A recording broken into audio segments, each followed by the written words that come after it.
Salafa onat na wajjin ta'etu safanaan arganne narra gaaddiseetu sababa jireenya Yesuustu naaf ta'ee eege kunuunseetu kunarraan naga'ee jaalalleen koo kan koo anis immoo kansaa isatti baraaku maaltu addaan na baasa abdii bara bara naaf ta'ee gooftaan koo anis ishaaku beekamaa nannaa koo beekamaa nannaa koo beekamaa nannaa koo beekamaa nannaa koo beekamaa nannaa koo.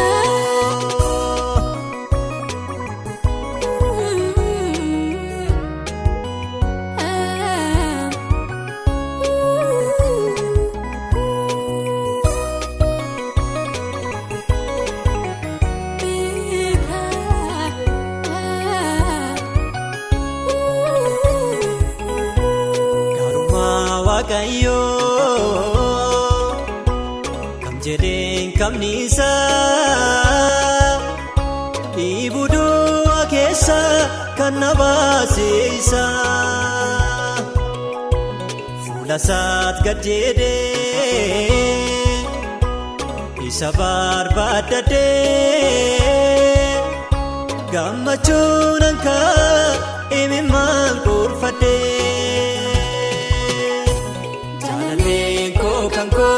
anis immoo kansaa isatti baraaku maaltu addaan na baasa abdii bara bara naaf ta'ee gooftaan koo anis ishaaku beekamaa nannaa koo beekamaa nannaa koo beekamaa nannaa koo beekamaa nannaa koo beekamaa nannaa koo.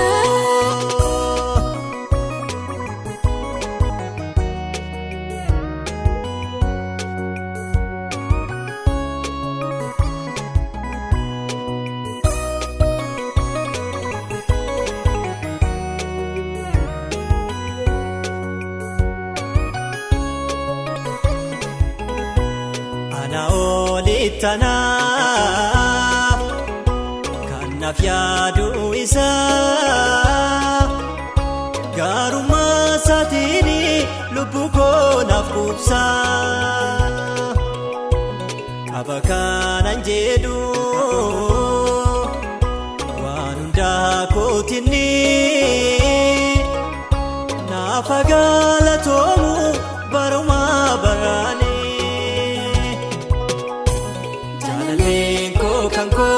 Anis immoo kansaa isatti baraaku maaltu addaan na baasa abdii bara bara naaf ta'ee gooftaan koo anis ishaaku beekamaa nannaa koo beekamaa nannaa koo beekamaa nannaa koo beekamaa nannaa koo beekamaa nannaa koo.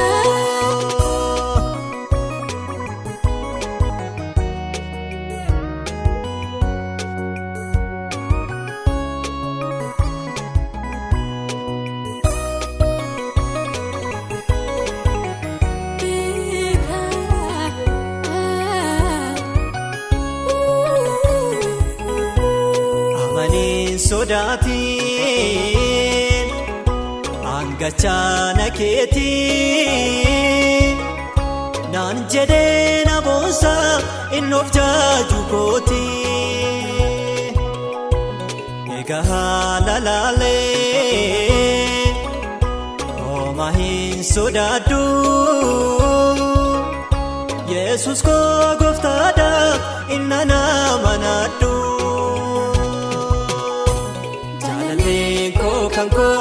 Anis immoo kansaa isatti baraaku maaltu addaan na baasa abdii bara bara naaf ta'ee gooftaan koo anis